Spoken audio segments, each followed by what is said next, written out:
আজকে আমি যে ঘটনা নিয়ে কথা কমু তার সাথে বাংলাদেশের ভবিষ্যৎ জড়ায় আছে। হ্যাঁ, ঠিক কথা, বাংলাদেশের ভবিষ্যৎ জড়ায় আছে। বাংলাদেশ আগামী দিনগুলোতে যে ভয়ঙ্কর অর্থনৈতিক সমস্যার মধ্যে পড়তে যাইতেছে তার আগাম কিছু সংকেত দেখা যাইতেছে। আমি কমু অশনি সংকেত। আজকের এপিসোড সেটা নিয়ে।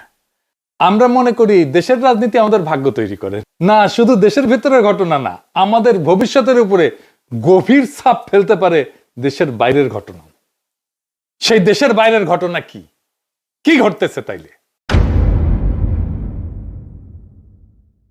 প্রবাসী বাংলাদেশিদের একাংশ এমন এক অপরাধে জড়ায় গেছে যার তুলনা আপনি খুঁজেই পাবেন না। খুবই বিরল এই অপরাধ। এই অপরাধ মূলত সৌদি আরবে হলেও এত বিস্তৃত যে আরব আমিরাত, লিবিয়া, দক্ষিণ আফ্রিকা, এমনকি গ্রিসে পর্যন্ত ছড়ায় পড়ছে। কি সে অপরাধমূলক কর্মকাণ্ড?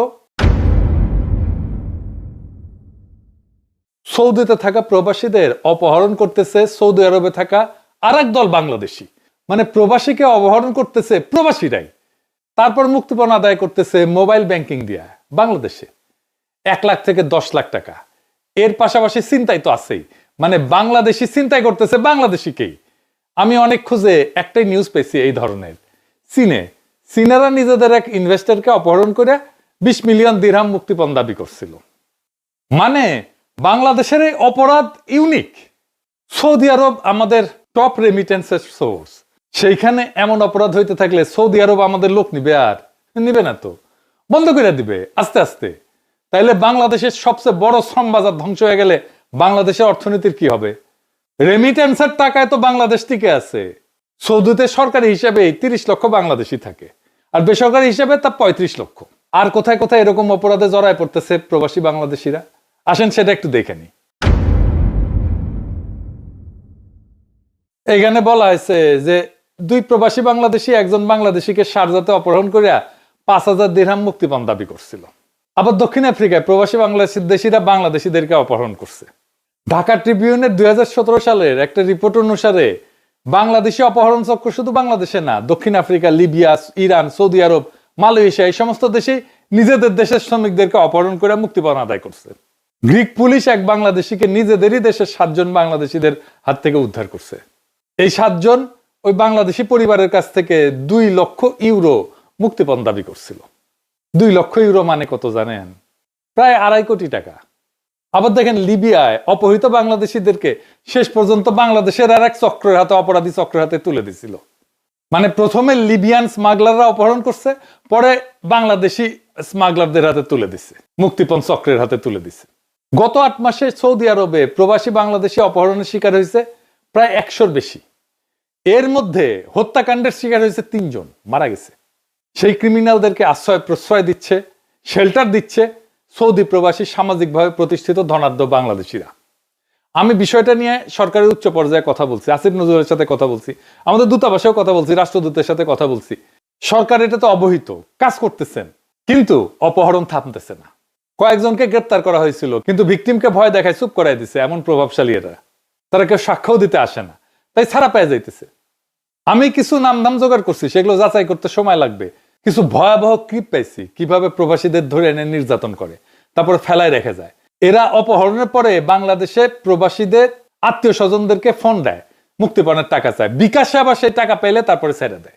এই ধরনের মারাত্মক অপরাধ চলতেছে বাংলাদেশে, কোনো হইচই আছে নাই।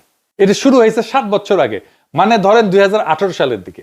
আমরা সেই সময় বাংলা টিভি ইউরোপ নামের একটা ইউটিউব ভিত্তিক নিউজ দেখে আসি। খুব বেশি ভিউ হয়নি, কিন্তু ওইখানে দেখেন, ওইখানে 7 বছর, এডিটর সাহেব এটা দেখায় দেন 7 বছর আগে। আমরা একটু দেখি। হ্যাঁ, সৌদি আরবে বাংলাদেশি অপহরণের সংখ্যা দিনে দিনে বেড়েই চলেছে। অপহরণ করে প্রতিনিয়ত দেশের বাড়িতে মোটা অঙ্কের টাকা দাবি করা হচ্ছে। সম্প্রতি রিয়াদে আব্দুল হামিদ নামে এক ব্যবসায়ীকে অপহরণ করে সঙ্গে থাকা 93,000 সৌদি রিয়াল ছিনিয়ে নেয় একটি চক্র। প্রতারক চক্রটি আব্দুল হামিদের গ্রামের বাড়ি নোয়াখালীতে ফোন করে 50 লাখ টাকা মুক্তিপণ দাবি করে। 14 তলা একটা রুমের মধ্যে নিয়ে লাইট বন্ধ করে, দরজা বন্ধ করে 8-10 জন ছিল, ওরা আমাকে যথেষ্ট টর্চারিং করা হয়েছে। দেখেছেন তো, এখনকার ঘটনাগুলো খুব বেশি সংবাদ মাধ্যমে আসেনি, আর খুব পরিচিত সংবাদ মাধ্যমে তো আসেইনি। এইটা সাহেব কিছু নিউজ দেখান কি কি সংবাদ মাধ্যমে আসছে। এইটা যে মহামারী আকারে ছড়ায় পড়ছে সেটা আপনি এই নিউজগুলো দেখে বুঝতে পারবেন না, মনে হবে বিচ্ছিন্ন বিচ্ছিন্ন ঘটনা। আমরা আর একটা পেজ দেখি যেটা সৌদি আরবের এই ঘটনাগুলোর রেকর্ড রাখতেছে, খুব ভালো কাজ করতেছে তারা। এরকম একটা এক্সটেন্সিভ রিপোর্ট আপনি সৌদিতে আমাদের এমবাসিতেও পাবেন না। পেজের নাম সৌদি আরব বাংলাদেশি প্রবাসী। এইটা সাহেব এনার দেখান পেজটা। তাদের পেজে প্রত্যেক দিন নিখোঁজ আর অপহরণের সংবাদ দেখবেন। এমনকি ওর মধ্যে একটা ক্লিপ আমরা একটু দেখি, এইটা সাহেব দেখেন। আমি সৌদি আরব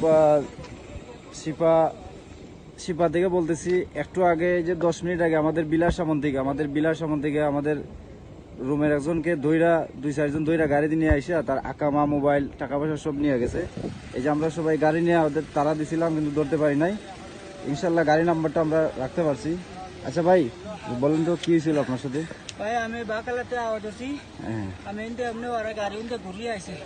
হ্যাঁ এমনি আমি এমনি দিকে অগর দেখি ওরা খারাতে গেছে, খারাতে কথা কয়ে আমি দৌড় দিচ্ছি ওদিকে। দৌড় দিয়ে গেছি, ওরা পিস আমার দৌড় দিতে যায়, আমার ধরে আমার ফিটিয়া আমার টেয়া আছিল 200 টেয়া লয়ে আছে। আকামা লাইসেন্স তুলা সব লয়ে আছে। মোবাইলও নিছে? মোবাইল নিছে। ওরা কয়জন আছিল? ওরা 2 জন আছিল। ওদের সাথে অস্ত্র আছিল? ওদের সাথে অস্ত্র আছিল বড়টা। আপনারা মারছে? আমার মারছে। কোন জায়গায় মারছে? আমার এই যে গালও মারছে। এই যে রক্ত দেখেন, রক্ত এই যে কেন মারছে? কার দিয়ে নাম এদিকে ফাট দিছে। ফার দিছে না নাইট দিয়ে? এদিকে চলেছে। আচ্ছা আচ্ছা। দেখেছেন এইভাবে তারা রেকর্ড রাখতেছে, ভালো কাজ করতেছে তারা, ধন্যবাদ পাওয়ার মতো কাজ করতেছে। এই পেজে অপরাধীদের কিছু তালিকাও আছে, নাম ধাম ঠিকানা সহ। এটা সাহেব একটু উপর দিয়ে স্ক্রল করে যান। আমি জানি না এগুলো ভেরিফাইড কিনা, ভেরিফাইড না হলে আমার চ্যানেল থেকে চেহারা ঠিকানা দেখানো ঠিক না, আমি এগুলোই ভেরিফাই করব। কিন্তু এইগুলার সূত্র ধরে বাংলাদেশে আইন শৃঙ্খলা রক্ষাকারী বাহিনী এবং দূতাবাস কাজ করতে পারে। বাংলাদেশে যেহেতু বিকাশে পেমেন্ট নেয়, তাহলে তো বাংলাদেশে তাদের ট্রেস করা যায়, তাদেরকে ধরা হইতেছে। হ্যাঁ হইতেছে। এই সংবাদটা অনেক সংবাদ মাধ্যমে প্রকাশ হয়েছে। সৌদি আরবে অপহরণ করে 35 লাখ টাকা মুক্তিপণ আদায় করছে। মাগুরা থেকে একজন গ্রেপ্তার হয়েছে। দেখেছেন কি নুরানি চেহারা? ক্লোজ করে দেখেন এডিটর সাহেব। এই হুজুর 5 লাখ টাকা পেয়েছে ওই 35 লাখ টাকা থেকে। আবার আর একটা নিউজ দেখেন, সৌদি আরবে রাসেল নামের এক প্রবাসী বাংলাদেশিকে অপহরণ এবং মুক্তিপণ আদায় জড়িত 3 ব্যক্তিকে গ্রেপ্তার করছে পুলিশ। এই গ্রেপ্তারকৃত ব্যক্তিরা হইল আকরাম 33 বছর বয়স, ইসমাইল হোসেন 34 এবং মজিব রহমান 26। লক্ষ্মীপুর এবং ব্রাহ্মণবাড়িয়া অভিযান চালায় খিলগাঁও থানার পুলিশ, তাদেরকে গ্রেপ্তার করছে খিলগাঁও থেকে যায়। এই মোট 4 জন ধরা পড়েছে আমার হিসাব অনুযায়ী বাংলাদেশে। তার মানে এদেরকে চাইলে ধরা যায়, কিন্তু অনেকেই সাক্ষ্য দিতে চায় না, তাদের কাগজপত্র আকামা এই সমস্ত ঝামেলা থাকে, আর এইটারই সুযোগ নেয় দুর্বৃত্তরা। আচ্ছা বলেন তো, এই যে সৌদিতে যারা যায় তারা কি শখ করে যায়? এরা অনেক কষ্ট করে যায়, অনেক জায়গা থেকে টাকা পয়সা ধারটার কইরা মানুষজনকে দিয়ে, আদম ব্যবসায়ীকে দিয়ে যায়। যাওয়ার সময় এদের ভিসা কাজ নিয়ে ধান্দা করবে আদম ব্যবসায়ীরা, টিকিটের দাম নিয়ে সিন্ডিকেট বানায় ধান্দা করবে ব্যবসায়ীরা, সৌদি আরবে চিন্তায় অপহরণ করবে, আবার এয়ারপোর্টে ব্যাগ কেটে সর্বস্ব নিয়ে নেবেন। পাইছেন কি? দরিদ্র মানুষের উপরে এত জুলুম কেন? মানে আপনাদের কত টাকা লাগবে? বাইসে থাকতে কত টাকা লাগে? টাকা কামাবেন কামান, কিন্তু কাউকে জুলুম করে টাকা কামাইতে হবে কেন রে ভাই? এই যে সুন্নতি ভেগ ধরিছে, দাড়িতে আবার মেহেন্দি লাগিয়েছে, দেখেছেন? এটা সে বড় করে দেখেন। এর তো ঠ্যাং কেটে ভেজে খাওয়া উচিত আমাদের। আপনারা ধর্মের অবমাননা নিয়ে খুব উতলা হন, কিন্তু এইটা তো সবচেয়ে নিকৃষ্ট টাইপের ধর্ম অবমাননা। এরপর আসাদ নূর, তসলিমা নাসরিন, তারপরে মগাসিফ মানে আজিম মহিউদ্দিন, এরা এসে কইবে দেখিছো ধার্মিক মুসলমানরা কত খারাপ। তুই জামরম করবি কর, সুন্নতি ভেগ ধরে জারমে করিস কেন? এই কোন জেলাত আছে? এই কি জেলাত আছে নাকি হাঙ্গের বিচার করে জামিন দিয়ে দিছে সন্তুষ্ট চিত্তে? হ্যাঁ, সন্তুষ্ট চিত্তে মানে জানেন না? ও আচ্ছা, মজার জিনিস এটা বলে দিই। 1990 এরশাদ বিরোধী আন্দোলনে আঙ্কারে যখন পুলিশ ধরতো, তখন জেলে নিলে আটক আদেশের মেয়াদ বাড়াইতো তো ম্যাজিস্ট্রেট, তো লিখিত যেহেতু আসামিকে জামিন দিলে আইন শৃঙ্খলার অবনতি হইতে পারে, তাই আদালত সন্তুষ্ট চিত্তে আটক আদেশের মেয়াদ 1 মাস বৃদ্ধি করিতেছে। খুশি হয়ে ডিটেনশন বাড়িতেছে। এই হারাম, এই যে এডিটর সাহেব আবার দেখান ছবিটা, পাশে রাখেন। হ্যাঁ, ওই কোন জেলেত আছে জানাবেন তো। ও প্রত্যেকদিন চাবুক মারতে পারলে শান্তি পাইতাম। যাই হোক, প্রবাসীদের সাথে যারাই জাউরাম করবে তাদের জান কালা কালা করে দেওয়া হবে। ভালো হইয়া যান। আজকের পর থেকে যদি টাকা পয়সা কামাইতে হয়, কাম কাজ করেন রে ভাই, কাম করে টাকা কামান। আর কাম করতে যদি ইচ্ছা না হয়, তারও ব্যবস্থা আছে, টাকা আয় করেন, কিন্তু জাউরামও ফুল স্টপ আজ থেকে। এরপরে গেলে সরি করার টাইম পাবেন না। তো এখন বাংলাদেশ সরকার কি করতে পারে? ও আচ্ছা, সরকারের নাম নেওয়ার আগে একটা বিশেষণ দেওয়া দরকার। ধ্বজভঙ্গ বাংলাদেশ সরকার কি করতে পারে? আমার কথা তো শুনবেন, আমি জানি, তাও কয়ে রাখলাম যে কি করা যায়। আসেন সেই পরিকল্পনাটা নিয়ে কথা বলি। প্রথমে সৌদি আরবের মাটিতে বাংলাদেশি অপহরণ মুক্তিপণ যে নেটওয়ার্ক, এটা একেবারে চুরমার করে দিতে হবে, একেবারে উপড়ায় ফেলতে হবে। আমি 7টা পদক্ষেপের কথা বলবো। এগুলা ভিকটিমের সুরক্ষা দেবে, অপরাধীদেরকে আন্তর্জাতিকভাবে গ্রেপ্তার করবে এবং বিচার করবে। আমি কইতেছি এটা যুদ্ধ পরিকল্পনা। সৌদিতে বাংলাদেশি অপহরণকারীদের বিরুদ্ধে 7 দফা যুদ্ধ পরিকল্পনা।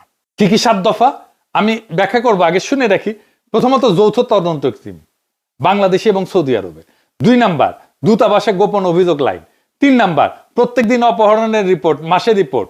4 নাম্বার, মুক্তিপণের টাকা দেশে আসলে মানি লন্ডারিং এর কেস এবং ওইটাকে ট্র্যাক করা। 5 নাম্বার, যারা শেল্টার দিতেছে তাদের আকামা বাতিল করা এবং ডিপোর্ট করা।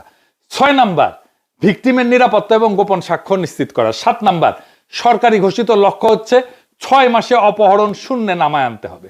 এইবার একটা একটা করে দফা একটু করে খুলে বলি, যেন মানুষ মাথায় রাখতে পারে। 1 নাম্বার, যৌথ তদন্ত টিম জেআইসি, বাংলাদেশ এবং সৌদি আরব মিলা।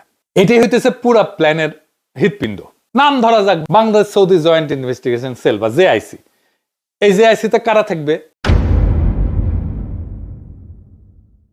সৌদি পক্ষ থেকে মাকতাবাল জাওয়াজাত, মানে জানেন তো সৌদি পাসপোর্ট, আকামা, ইমিগ্রেশন, এটার যে দপ্তর, এই জাওয়াজাতের কাছে আকামা থাকে, ভিসা থাকে, স্পন্সর থাকে, এটার ডেটা থাকে।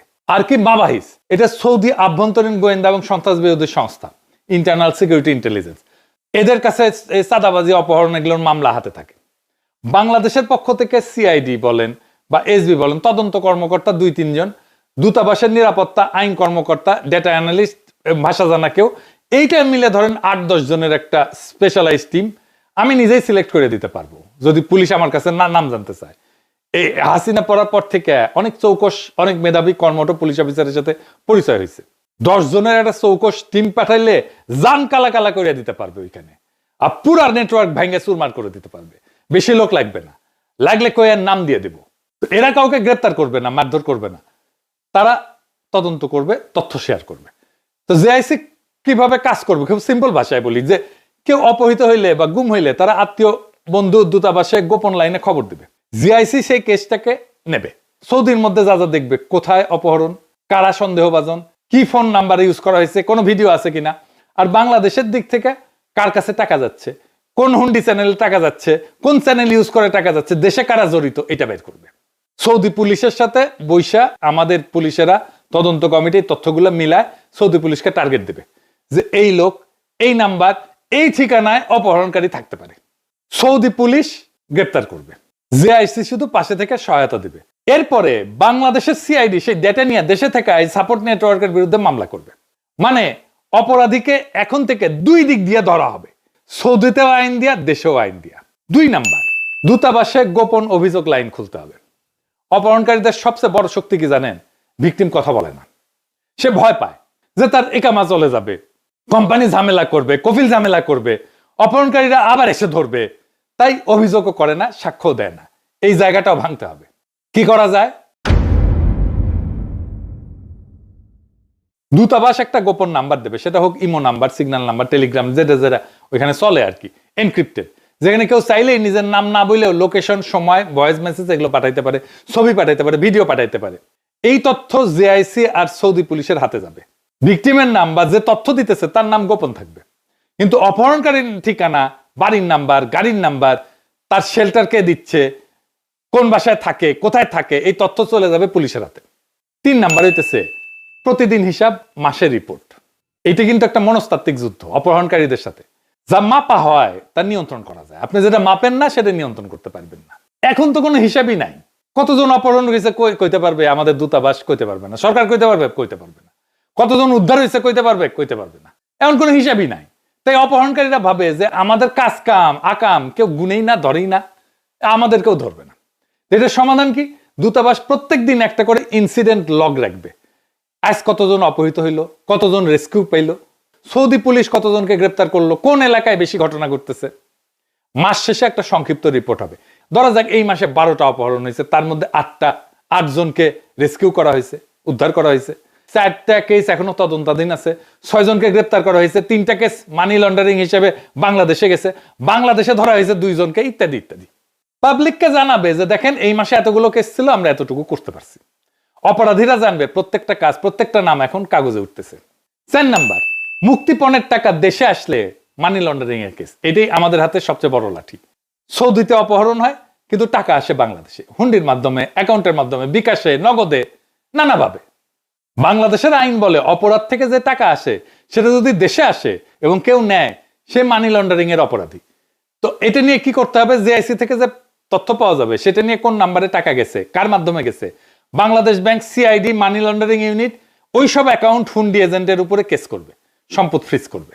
মেসেজ ক্লিয়ার, সৌদিতে তুমি বাঘ হইয়া ঘোরো, দেশে ফিরলে জেলের ভাত খাইতে হবে। আর আমি এখান থেকে হিসাব নিব কে কোন জেলে আছে, লোক ফিট করব, ওইখান থেকে প্রত্যেকদিন ওর গোয়া মারা হবে। জানেন তো জেলখানায় মারার একটা ইন্ডাস্ট্রি আছে, ইন্ডাস্ট্রিয়াল স্কেলে ওখানে। 5 নাম্বার, যারা শেল্টার দেবে তাদের ইকামা বাতিল করতে হবে, ডিপোর্ট করতে হবে সৌদি থেকে। অপহরণকারীকে বাঁচায় রাখে কারা?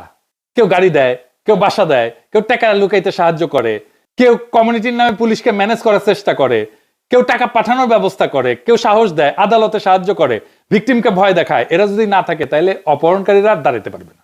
বাংলাদেশ সরকার যদি আনুষ্ঠানিকভাবে সৌদি কর্তৃপক্ষকে বলে যে কোনো বিদেশি মানে বাংলাদেশি অপহরণকারীদের শেল্টার দেয়, তাকে আপনি সৌদি আইনে ইকামা বাতিল করে ডিপোর্ট করে দেন।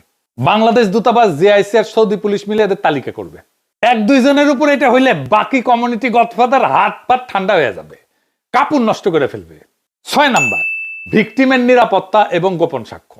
ভিকটিমের মনে 2টা ভয় থাকে। 1 নম্বর হইতেছে সৌদিতে অভিযোগ দিলে কোম্পানি কফিল আর ইকামা এগুলো নিয়ে ঝামেলা হবে।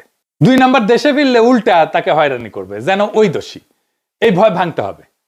বাংলাদেশ সরকার সরকারি ঘোষণা দিবে যে কোনো প্রবাসী বাংলাদেশী যদি সৌদিতে অপহরণ এবং মুক্তিপণের ভিকটিম হন, দেশে ফিরে আসার পরে তাকে কোনো আইনি হয়রানি করা যাবে না, তাকে ভিকটিম হিসাবে বিবেচনা করা হবে। দেশে ফিরে ভিকটিম চুপচাপ ম্যাজিস্ট্রেটের সামনে জবানবন্দি দিতে পারবে এবং সরকারিভাবে ভিকটিমের কর্মসংস্থানের ব্যবস্থা করা হবে। ফলে মানুষ বুঝবে আমি মুখ খুললে আমার কিচ্ছু হবে না, বরং যারা আমাকে অপহরণ করছে তাদের হবে সমস্যা। 7 নাম্বার, সরকারকে একটা লক্ষ্য টার্গেট ঠিক করতে হবে। 6 মাসে অপহরণকে শূন্যে নামায় আনতে হবে। সব প্ল্যানের একটা সময়সীমা লাগে, না হলে এটা কথার কথা থাকে। সরকার ঘোষণায় খুব সিম্পল লাইন রাখতে পারে, আমরা সৌদি আরবে প্রবাসী বাংলাদেশিদের অপহরণ এবং মুক্তিপণ অপরাধ 6 মাসের মধ্যে শূন্যে নামায় আনবো। এই জন্য আমরা একটা বিশেষ কর্ম পরিকল্পনা গ্রহণ করছি, এটা বলতে হবে সরকারকে। এই এক ঘোষণা প্রবাসীদের মনে নিরাপত্তা দেবে, আর যারা অপহরণ করতেছে হাইজাকার, তাদের মনে ভয়ের আগুন ধরায় দেবে।